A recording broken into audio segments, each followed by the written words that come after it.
Christy has 88 photographs to put in her album. If 9 photographs will fit on each page, how many pages will she need? Take some time to think about it. We chose this problem because it was given to both 4th and 8th graders across the nation. 37% of 4th graders and 69% of 8th graders got the question right.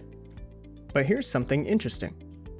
24% of 4th graders and 21% of 8th graders thought the answer was B, 9 pages. Think about that. That means nearly 1 in 4 4th graders and 1 in 5 8th graders chose the answer 9 pages. Why is that? Here's what's happening. This problem involves division with a remainder. If you have 88 photos and you put 9 photos on each page, you need to figure out how many pages or groups you need. When students divide, they see the quotient as 9 and circle it, but they ignore the remainder of 7. Students are taught to look for keywords in a problem to figure out which operation to use. This problem signals division, so they divide. But they don't stop to ask, does my answer make sense?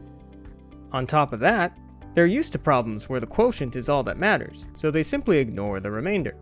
This combination, focusing on keywords and overgeneralizing, leads to the same mistake over and over again.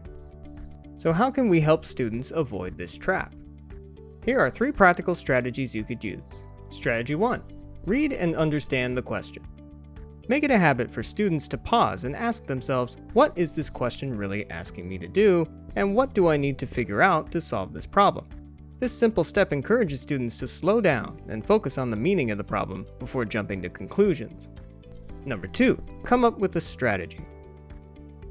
If your students already know how to solve the problem, that's great. But if they feel stuck, encourage them to make the numbers easier.